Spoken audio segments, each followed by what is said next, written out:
Isn't it insane that 54 African nations, many of which share borders, languages, and infrastructure, still use foreign currencies to trade with each other?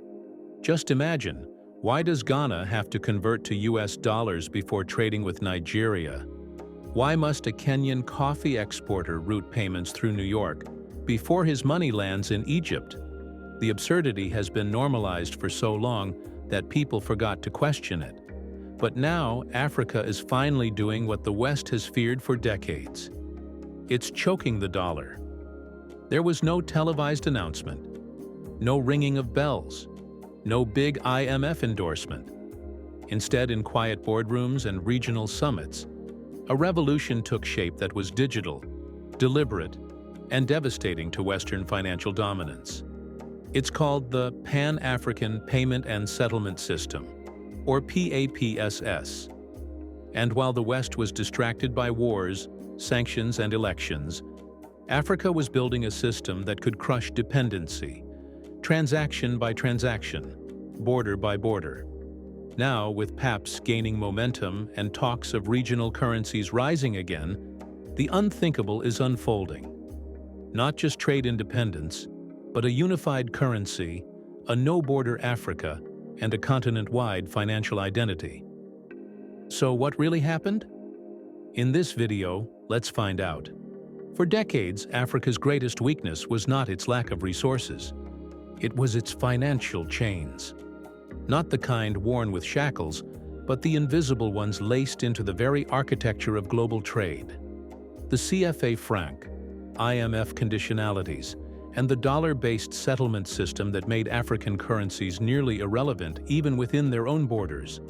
The CFA franc, for example, still links 14 African countries to France, requiring them to keep half their foreign reserves in Paris. In a post-independence world, this is not sovereignty. It's an economic umbilical cord that has never been cut, with Africa being the poor and weak mother and neo-colonialists as the children forcibly tied to the umbilical cord. Then there's the International Monetary Fund, which tied loans to austerity, cutbacks, and structural reforms that gutted African self-reliance. Finally, there's the dollar dominance, a financial monopoly so deep that even trade between neighboring African countries like Ghana and Nigeria had to be routed through US banks and paid in dollars. This absurd system meant that Kenya selling tea to Senegal required transactions to be cleared in New York, not Nairobi or Dakar. The cost?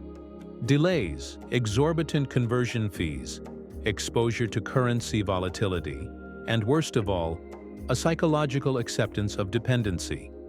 Even when Africa traded with itself, it asked permission from the West. But something changed. The African Continental Free Trade Area, launched in 2021, set out to break these artificial barriers by creating the largest free trade zone on Earth, spanning 54 countries and over 1.4 billion people. The vision was bold, but there was a practical hurdle. How do you trade freely if your payment systems are still shackled to the dollar and the euro? That's when Africa snapped, not with a speech, but with a system. PAPSS, the Pan-African Payment and Settlement System, was launched. And it doesn't just fix a financial inefficiency, it challenges a global power structure. Developed by African institutions and backed by the African Export-Import Bank, PAPSS is the digital railway that now allows money to move across Africa, in African currencies, with African control. But how does it work?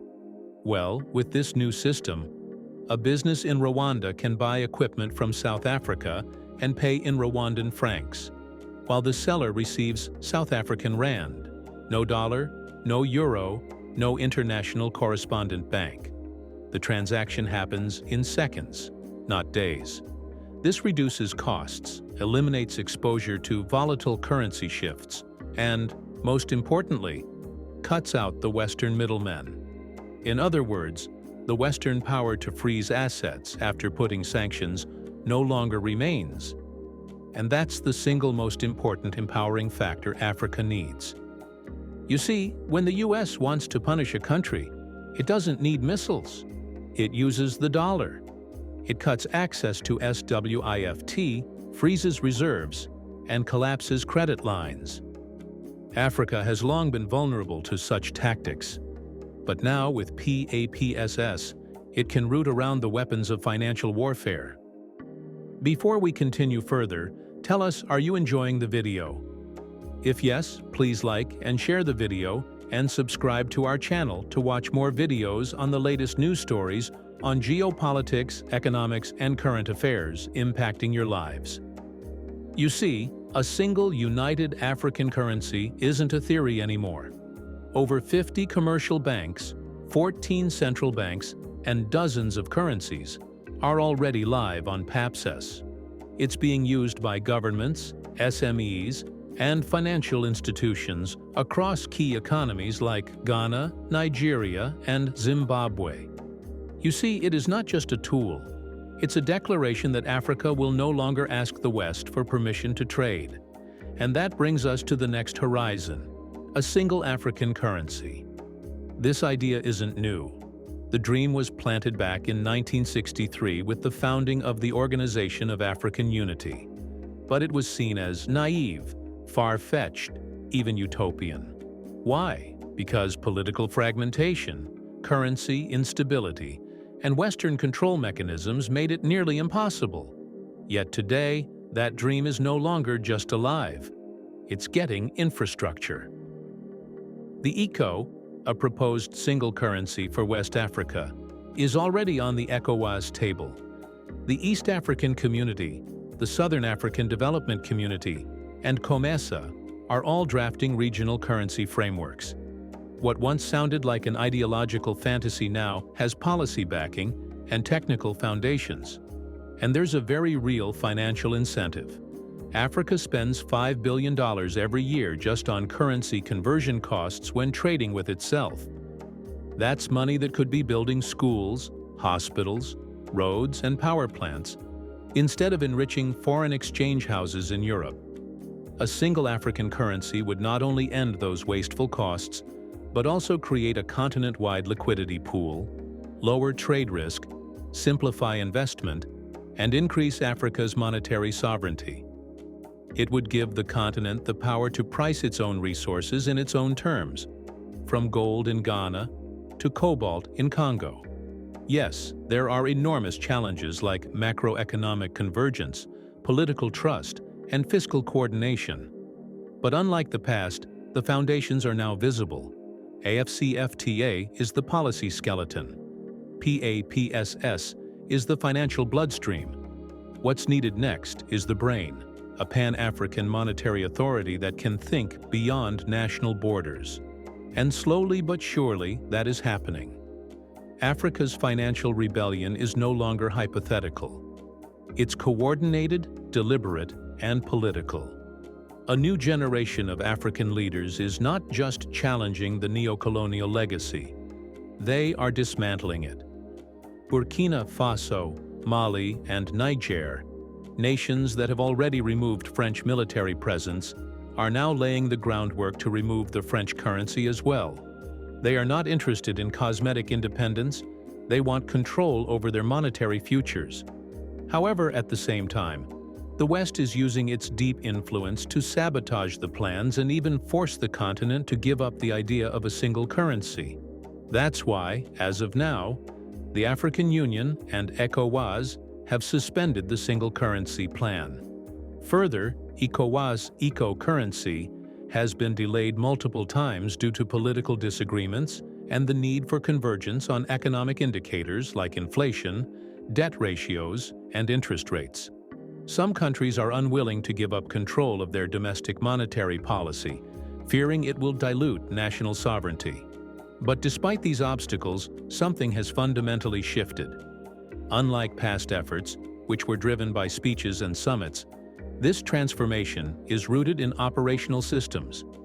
PAPSS is already moving money. AFCFTA is already opening markets. The African Export-Import Bank is offering hundreds of millions in settlement support. More central banks are coming online every month. This is no longer a theory. It is a structure. But one thing should not be forgotten. The greatest threat isn't failure, it's sabotage. Western economies, particularly the US and France, have benefited enormously from Africa's dollar dependence and currency fragmentation. They will not sit quietly as their leverage evaporates. But for every transaction that now happens in naira or cedi rather than dollars, Africa becomes harder to control. Leaders like Kenya's President William Ruto have made the urgency of monetary reform clear. He openly called for a single African currency to end the absurdity of African countries trading in dollars or euros. His argument is simple and powerful. How can Africans build an integrated economy if every transaction depends on the very currencies of those who once colonized them? This isn't rebellion for rebellion's sake. It's pure economic logic. Africa holds some of the most critical commodities in the world: cobalt, lithium, gold, uranium, and rare earths. Yet, for too long, it has allowed others to set the prices and collect the margins. That era is ending. The emergence of systems like PAPSS signals a strategic shift that Africa is done begging for inclusion. It is ready to set the rules. And from Washington to Paris, this assertiveness is triggering alarm. What's happening in Africa is not just a financial upgrade. It's a historic climax, with a century of imposed economic dependency. The launch of PAPSS, the revitalization of the single currency idea, and the tangible progress of AfCFTA all point to one truth: Africa is no longer waiting to be included. It is building an entirely separate system that doesn't rely on Western approval, systems, or currencies. And that, for the first time in modern history, flips the global order. Where once banks and treaties controlled Africa, today it is Africans writing the code and designing the pipes of their own financial future. This revolution doesn't come with tanks or flags. It comes with seamless transactions and cross-border liquidity. It is precise, quiet, and irreversible. It's how empires fall, not by conquest, but by becoming irrelevant. Africa is no longer asking for a seat at the global table. It is building its own table, and the chairs are filling fast. What do you think if Europe united its currencies to build the euro? Why is it considered too ambitious or risky when Africans attempt the same? Isn't it insane that African nations have to pay billions annually to use foreign currencies to trade with each other, on their own land, with their own resources? In the comment section below, share your thoughts on whether the West will try to sabotage the efforts to make a single, united African currency, as it always has. Do you want to watch more videos like this one? If yes, subscribe to our channel and press the bell icon next to it. We bring the latest news stories on geopolitics, economics, changing world order, and current affairs. Things you need to stay informed. Thanks for watching, and until the next video, stay tuned.